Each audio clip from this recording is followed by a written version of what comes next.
Violence in Syria looks increasingly like the early stages of a civil war. Tonight we report undercover from inside the most troubled city of all. Some days the Syrian army shoots on sight on the streets of Homs, yet the civilians still come out night after night to demonstrate. These protests are taking place every night in Homs now with apparently unabated enthusiasm, which is impressive, not least because they've been going on for 7 months now, and so little has been achieved. And this, a makeshift A&E ward in someone's home, is where the casualties come. It's too dangerous to go to hospital. A man would go into the hospital with a treatable injury to his hand, and his family would be summoned to collect a corpse with a shot in the head.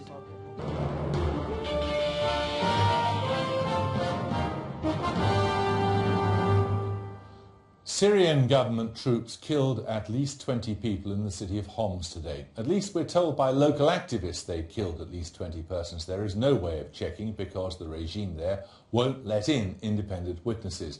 President Assad's mouthpieces claim that the only violence in the country is coming from so-called terrorists.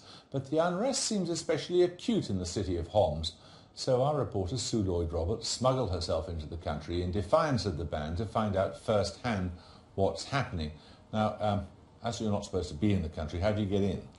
Well, I don't want to give away too many secrets, but I was lucky enough to link up with a very intelligent and brave group of activists who, by using a number of cars, various disguises, travelling a lot at night, a lot of tall stories at army checkpoints, managed to smuggle me into the city of Homs. It was a very impressive operation, and if these activists were able to win the Syrian revolution by virtue of their cunning and intelligence alone, they deserved to. But as you know, all the protesters are determined they're going to keep their demonstrations peaceful, and it's so far mostly only the Syrian army that have the weapons. I've been talking to members of my network in Homs tonight, and the situation appears to be really dire. They're talking about more than 20 fatalities, although that has yet to be confirmed, and the use for the first time of helicopter gunships. So things are deteriorating, but this is what I found.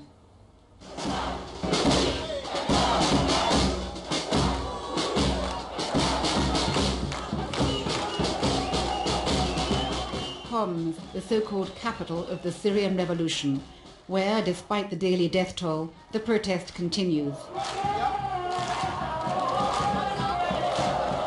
But the tactics have changed. Most demonstrations are being held at night in an effort to minimize casualties. And as the only journalist here to view the protest firsthand, I noted another significant difference. Back in March, when they began, the protesters called for reform. Then they called for the fall of the regime. Today, as the name of each atrocity and massacre carried out by Assad's army and his thugs is called out, the crowd respond by demanding the death of the president, by hanging. These protests are taking place every night in Homs now with apparently unabated enthusiasm, which is impressive, not least because they've been going on for 7 months now, and so little has been achieved. But this, I'm reminded, is not the point.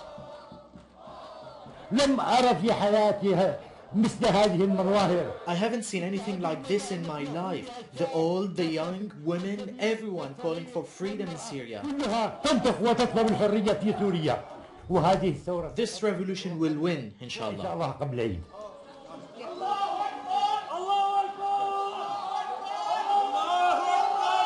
I'm told to run as shots are heard, and soldiers are seen at the end of the street.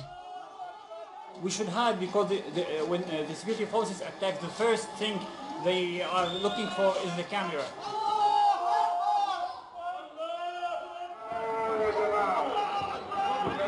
Homs was one of the first cities to join the Syrian uprising, when thousands gathered in the main square to call for the lifting of the government's emergency laws and for genuine democracy. But the government was not in the mood for listening. Ahmed was a member of the military security whose job it is to shoot soldiers who refuse to fire on the protesters. He has since defected. مجزرة الساعة كنت حاضرها شخصيا يعني. It was a genocide. I was there. The protesters had started their sit-in and there was a call for extra troops. شفت أشوف عيني أنا إنه I saw soldiers who refused to fire on the crowds because we used to lead them. We were in the same tanks as them and they were shot. يقوموا بإطلاق النار عليه. ما في عندي عدد، ما فيني أقول لك فوق 300 أنا اللي شفته لأنه I don't know how many protesters were killed, but it was more than 300 because I was stepping over dead bodies. They threw the bodies into trucks and then used fire engines to hose down the square. It was like a river of blood. Yes, there was a massacre. نعم صار في مجزرة طبعا. The army has encircled and attacked Homs ever since.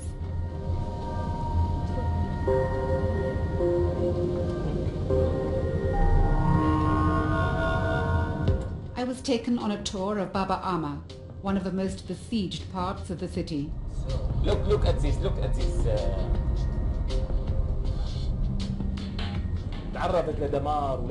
My guide equipped me with a fake local ID to get us past checkpoints and told me to pretend to be his deaf, mute sister, which suited me fine.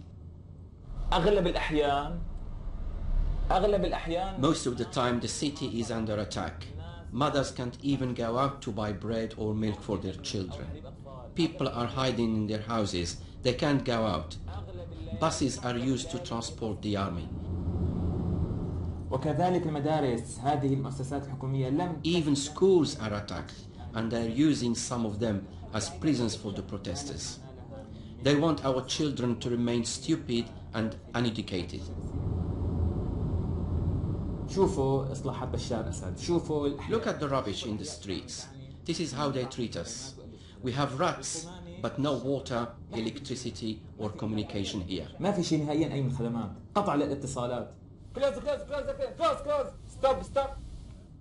There's an army patrol ahead. We have to go another way.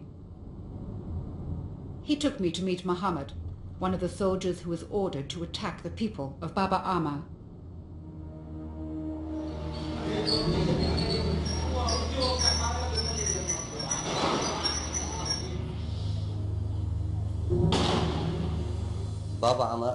When it came to Bab Amir, we were ordered to kill everything that moved, everyone who was walking in the street. There were children. One of them called his friends who were playing in the street to come into his house for safety. As they were crossing the street, they killed the boy and another 6 children. He told me he had just defected from the army to join the opposition the day before. Our orders were to kill the Syrian people. It was never the plan to protect them from the armed gangs. Rather, we were being ordered to kill our own people, who at the end of the day are our own flesh and blood.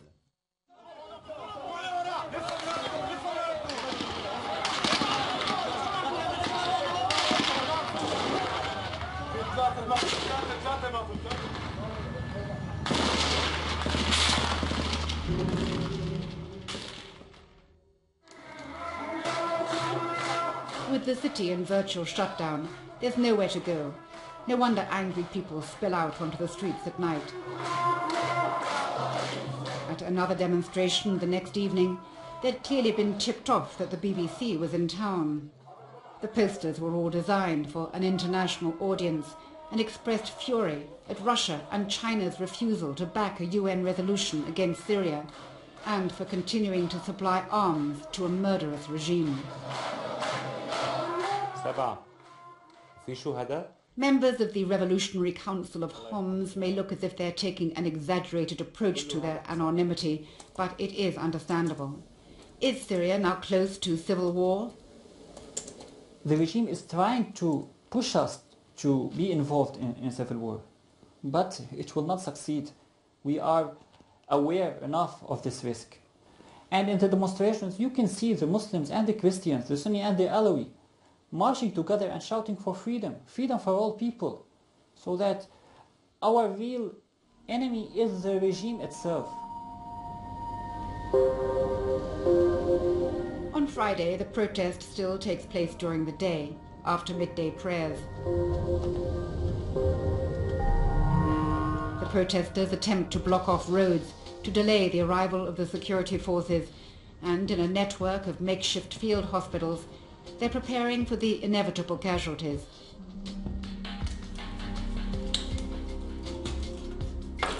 Doctors have been arrested and tortured for helping gunshot victims. The normal thing would be to take the injured with gunshot wounds to the hospitals. To our astonishment, we found that when we did that, the injured were either arrested or killed. A man would go into the hospital with a treatable injury to his hand or to his leg, and his family would be summoned to collect a corpse with a shot in the head or in the chest.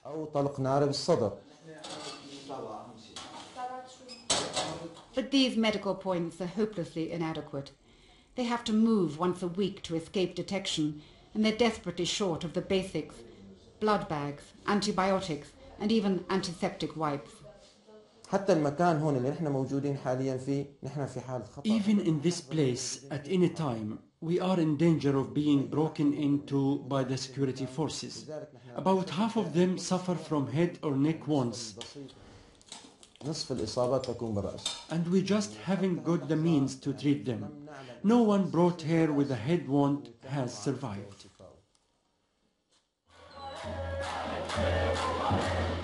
That day at the Friday protest, always the bloodiest, his worst fears were proven.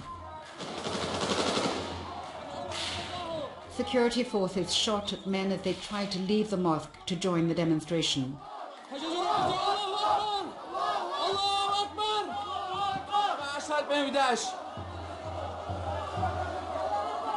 They risked bullets as they ran.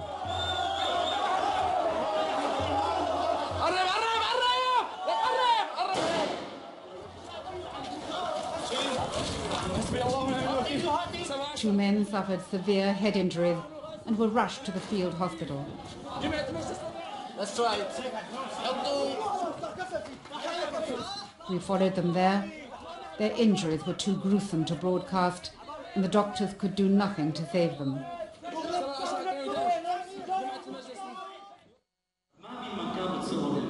They were buried the next day. A day in which another 13 were killed in the city. Homs may boast the title of the capital of the revolution, but it has cost them dear. Of over 3,000 deaths in the Syrian uprising so far, and many believe it has been much more, nearly half have been from Homs.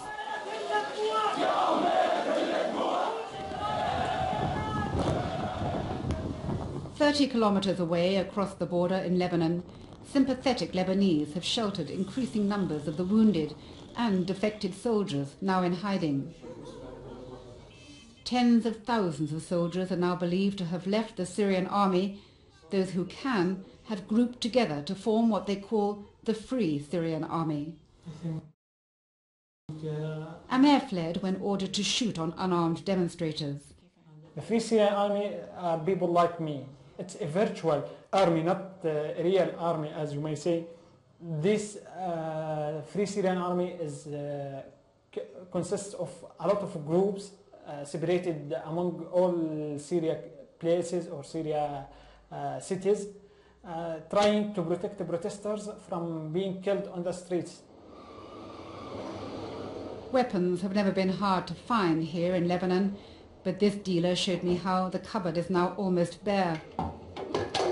He's importing weapons, he says, from all over the world. And the price of a Kalashnikov has doubled from $1,000 to over $2,000 over the last few weeks. Who's buying them? They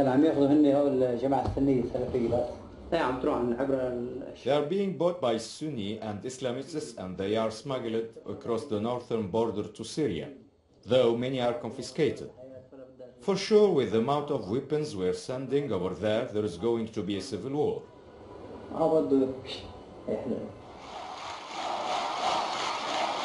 When demonstrations erupted in the town of Rastan, just 15 kilometers from Homs, a group of army defectors members of the Free Syrian Army, promised to defend the protesters.